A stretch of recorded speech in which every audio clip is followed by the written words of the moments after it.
Assalamualaikum warahmatullahi wabarakatuh. Kami dari kelompok 6 akan menjelaskan materi tentang perencanaan pembangunan. A. Perencanaan ekonomi. Perencanaan ekonomi adalah upaya pemerintah yang dilakukan secara sengaja dan hati-hati untuk mengoordinasikan keputusan-keputusan ekonomi selama jangka panjang.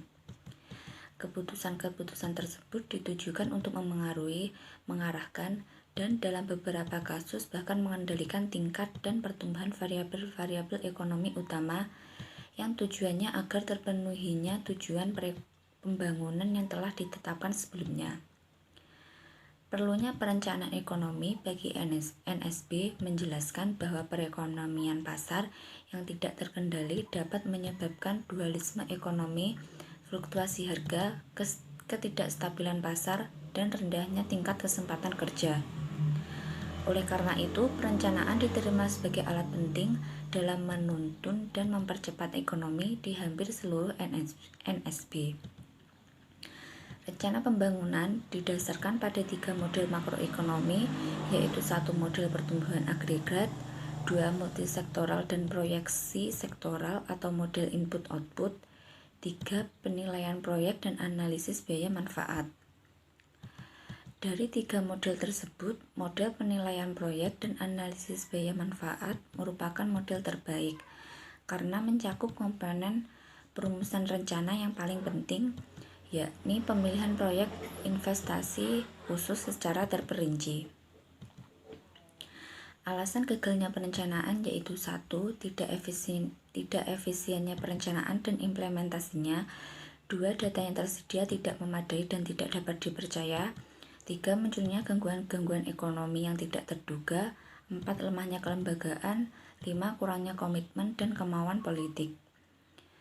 Kondisi yang mempengaruhi proses perencanaan pembangunan daerah ada 2, yaitu tekanan yang berasal dari dalam negeri maupun luar negeri. Kedua, kenyataan bahwa perekonomian daerah dalam suatu negara dipengaruhi oleh setiap sektor secara berbeda-beda. Assalamualaikum warahmatullahi wabarakatuh. Perkenalkan nama saya Yuni Abiza. Di sini saya akan menjelaskan tentang shadow price atau harga bayangan. Jadi, harga bayangan ini merupakan harga yang nilainya tidak sama dengan harga pasar, bisa di bawah ataupun bisa di atas. Dan harga tersebut itu mencerminkan nilai sosial yang sesungguhnya dari suatu produksi, baik input maupun output. Selanjutnya saya akan menjelaskan tentang penyebab terjadinya shadow price. Yang pertama, proyek yang dilakukan itu terlalu besar dan invisible. Dan akibat proyek itu terlalu besar itu menyebabkan perubahan harga pasar baik untuk harga input maupun harga output, sehingga tidak dapat diperoleh suatu harga pasar yang dapat dipakai untuk mengukur nilainya. Yang kedua yaitu munculnya disequilibrium atau ketidakseimbangan karena perubahan dalam perekonomian yang terlalu cepat sehingga mekanisme pasar tidak dapat mengikuti dengan baik pergerakan perekonomian yang terjadi. Yang selanjutnya yaitu yang ketiga, itu adanya unsur-unsur monopolis di dalam pasar, baik pajak maupun subsidi. Dan yang keempat, itu adanya sebab-sebab teknis administratif atau sosial yang menyebabkan input maupun output tidak dapat dijual atau dibeli dengan cara yang biasa.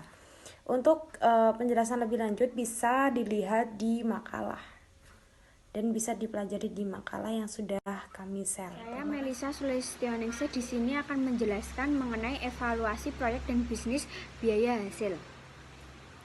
Perencanaan dan persiapan pelaksanakan suatu proyek perlu dipersiapkan secara cermat untuk menjamin penggunaan sumber daya secara ekonomis dan efisien, sehingga memungkinkan pelaksanaan proyek secara tepat waktu sesuai jadwal yang telah direncanakan. Untuk memulai suatu proyek, tidak cukup hanya mengadakan dengan bahwa proyek tersebut menguntungkan, dibutuhkan maupun bermanfaat, tetapi perlu didukung dengan data dan analisis yang komprehensif untuk mengambil keputusan yang berdampak jangka panjang dan berdampak secara finansial. Menurut Grittinger 1982, menyebutkan bahwa proyek merupakan suatu kegiatan yang mengeluarkan uang atau biaya dengan harapan akan memperoleh hasil yang secara logika merupakan wadah untuk melakukan kegiatan-kegiatan perencanaan, pembiayaan, dan pelaksanaan dalam satu unit.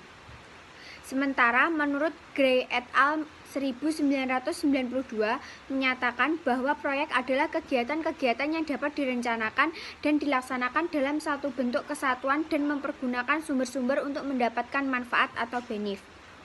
Jadi kesimpulannya dari pengertian tersebut adalah evaluasi proyek juga dikenal sebagai studi kelayaan proyek atau studi kelayaan bisnis pada proyek bisnis, merupakan apakah dapat dilaksanakan group project atau tidak dengan berdasarkan aspek kajian. Dilihat dari kapan evaluasi dilakukan pada proyek dibedakan menjadi 4. Yang pertama, evaluasi terhadap usulan proyek yang akan didirikan. Yang kedua, evaluasi terhadap proyek yang sedang dibangun. Yang ketiga, evaluasi terhadap proyek yang telah dioperasionalisasikan. Yang keempat, evaluasi terhadap proyek yang telah berakhir. Menurut Kuncoro 2002, berdasarkan tujuan perubahan sumber daya melalui penggunaan inventasi dapat dikelompokkan menjadi 5. Yang pertama, proyek inovasi teknologi. Yang kedua, proyek perluasan penggunaan sumber daya. Yang ketiga, proyek perbaikan status golongan ekonomi lemah. Yang keempat, proyek perbaikan penanganan pasca panen dan penyalurannya. Yang kelima, proyek pembinaan kelembagaan. Aspek-aspek persiapan dan analisis proyek. Aspek-aspek saling berhubungan dan saling mempengaruhi. Menurut Gritinger 1986 ada 6 aspek. Yang pertama, aspek teknis, aspek institusional, aspek sosial, aspek komersial, aspek finansial, dan aspek ekonomi. Lembaga-lembaga yang membutuhkan evaluasi proyek, yang pertama pemilik proyek atau investor, yang kedua pihak penyedia pembiayaan atau bank kreditur perusahaan leasing, yang ketiga pemerintah. Baik, di sini saya akan menjelaskan sedikit tentang bisnis biaya hasil. Bisnis biaya hasil atau yang lebih dikenal dengan biaya produksi adalah biaya yang dikeluarkan oleh suatu perusahaan untuk dapat menghasilkan output.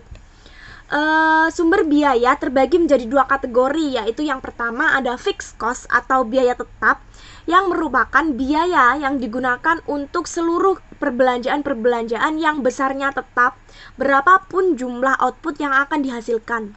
Dan yang kedua ada variable cost atau biaya variabel, yang merupakan biaya yang digunakan untuk penyediaan faktor produksi yang besarnya berubah-ubah.